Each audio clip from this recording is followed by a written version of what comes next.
Barend, on many episodes, we're talking about the impact of AI on recruiters and on companies. But we almost forget that a very important stakeholder in the recruiting process is the applicant.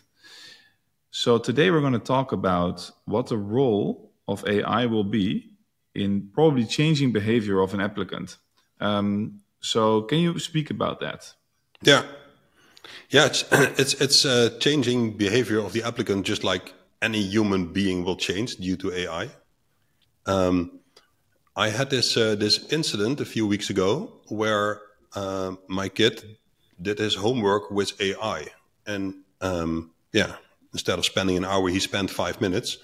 And then the question, is that a good thing or a bad thing, right? I mean, you're cheating the system. On the other hand, apparently you're capable of using the tools that are at hand to accomplish a goal. Well, why is there a relationship with applicants? Applicants also want to accomplish a goal, right? They want to get the right job.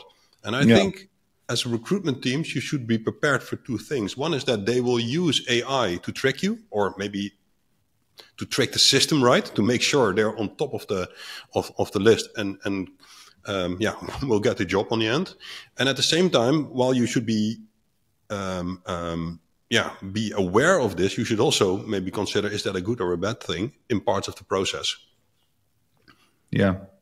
So let's maybe specify trick the system. Can you make a specific example, give a specific example on how a applicant can trick the system with AI?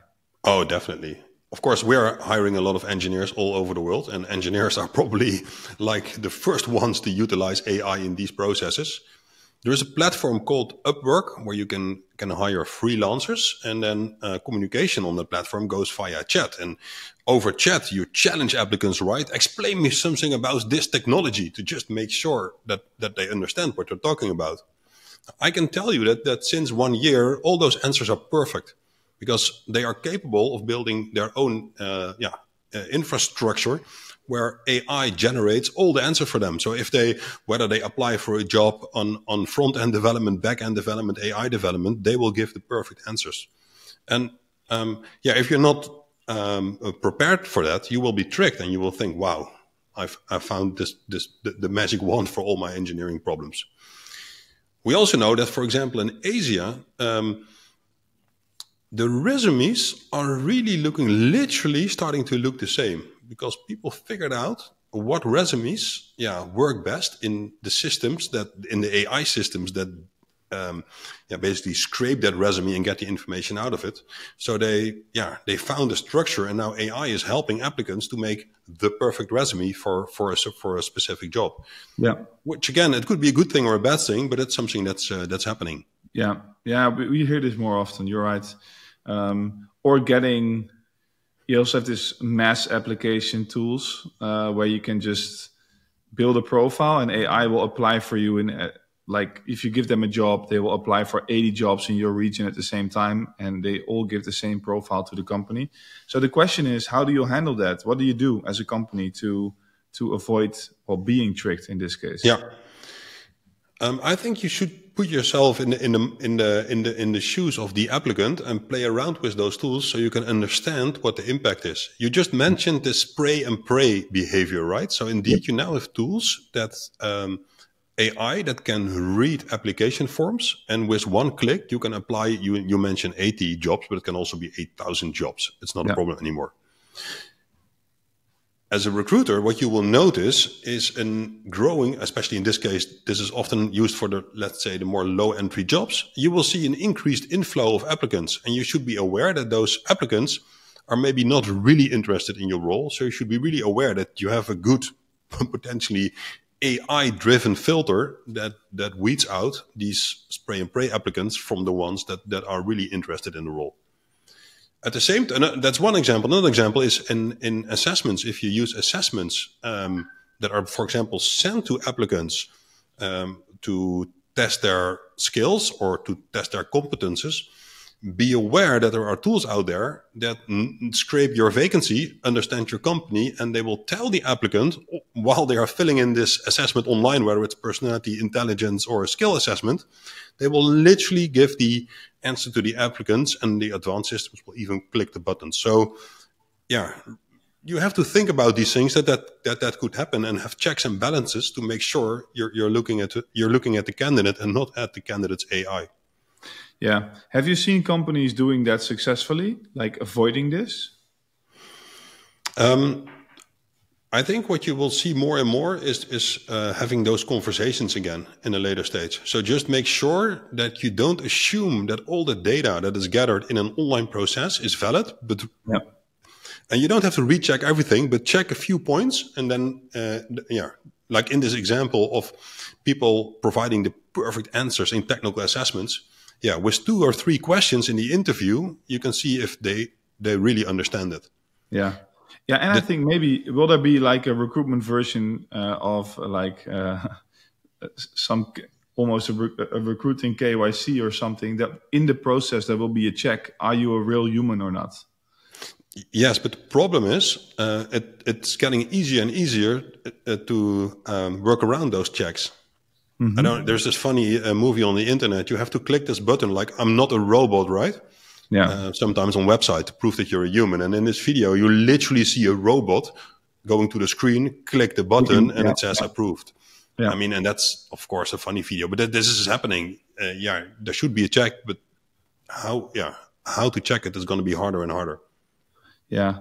So that means that you're basically saying that it requires later in the process, it requires check questions to see, hey, was this person actually really applying, or was this some AI bot or whatever who brought in the application? Yeah.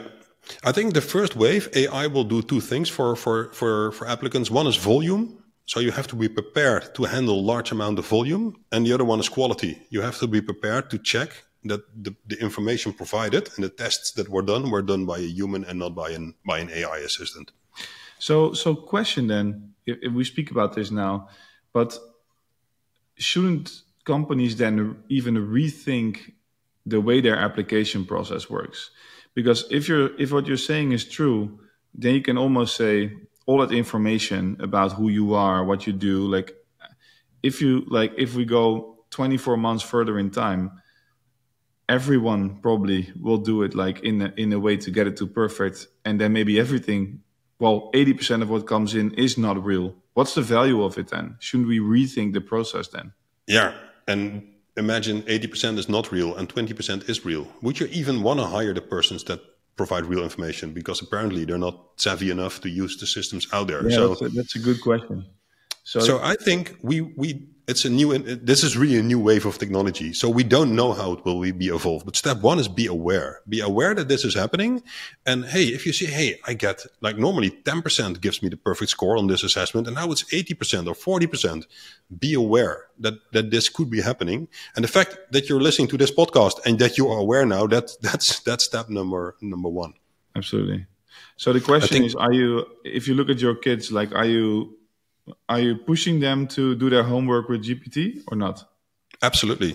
Yeah. We had this moment where they were talking at schools like, how can we block this? And I literally went to the school of my 11-year-old, went into the classroom and helped the kids to utilize the systems. Because even if you would hire someone is straight out of university for a managerial role, and part of the application process is that they have to make a presentation to analyze some sort of problem or a fake problem that the company is facing. You want this applicant to use all the technology out there, right? If they need to do research to do this assignment, you want them to go to ChatGPT or Copilot or another problem. Like if they would spend 5 days doing something manually that you could do in ChatGPT in 10 minutes, I wouldn't hire that person. So I would always say embrace what's there, because you will get better people. Yeah, exactly. Yeah, the question is what type of homework it is. If it's like repeating something that you learned, then there's obviously also value in the practice. But especially when it comes to information, I think speed is something that could really help. And we have those tools at our disposal. So I think we don't need it anymore. And then learn the wrong things in that way. And just like recruiters should upgrade themselves, teachers should also upgrade themselves, and then come up with different kind of assignments that trigger the mind and not the GPT. Yeah. Okay, so conclusion is for now, just be aware and see what you can do in your further application process to make sure you're not being tricked in this case. Absolutely. Okay, Baron, thanks. Thanks.